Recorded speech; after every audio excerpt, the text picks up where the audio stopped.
po, magandang hapon po sa inyo lahat. Mag-ano po tayo ng Bible verse. Sa araw nito, ang ating Bible verse is Awit 34, verse 18.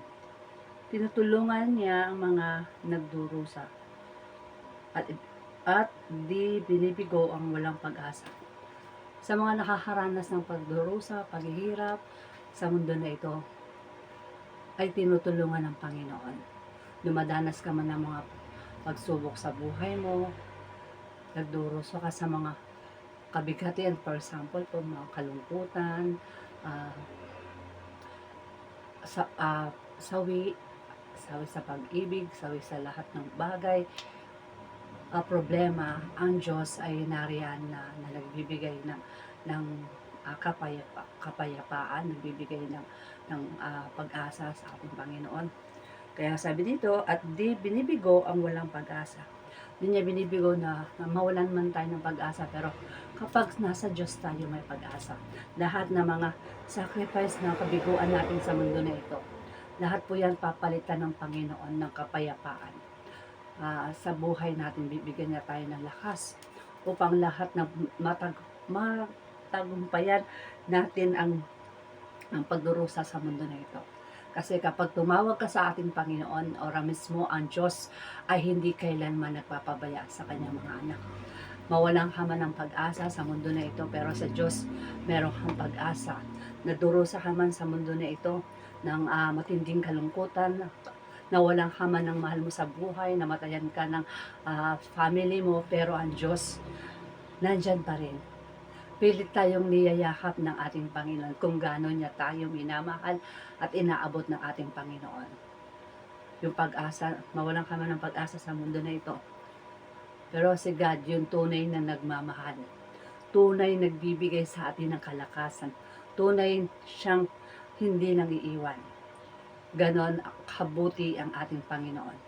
Ang nais ng Diyos sa atin, tayo yung magbalik loob sa Kanya. Ang nais ng Panginoon sa atin, sa mga pagsubok na nararanasan natin, tayo ay tinatapik upang tayo magbalik loob sa Panginoon.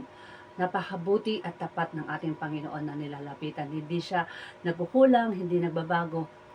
Minsan sa mga pagsubok natin, doon tayo tinetesting ng God kung gaano katatag ang ating pananampalataya. Tayo ba susuko? The more tayo nagkakaroon ng mga, sabi nga dito, ulitin ko lang po yung verse kaya napakaganda po yung verse niya. Awit 34 verse 18, tinutulungan niyang mga nagdurusa at di binibigo ang walang pag-asa. Anumang pagdurusa na nararanasan mo sa mundo na ito. Kapatid, kapit ka lang sa Panginoon. Ang Panginoon na tinatawag natin ay makapangyarihan. Ang Diyos ay hindi niya tinitingnan ng mga bagay na nangyayari sa buhay mo. Ang Diyos ay nagbibigay ng pag-asa sa ating buhay. Kasi mahal tayo ng ating Panginoon. Pinapalahanan tayo ng Diyos kung gaano niya tayo minamahal at inaabot ng ating Panginoon. Ang Diyos ay napakabuti. Ang Diyos ay pag-ibig. Ano mang sitwasyon ng nararanasan mo, kapatid, dahil ang Diyos ay hindi kumahalimot. Hindi niya hahayaan na nandun ka sa sitwasyon na pagdurusa.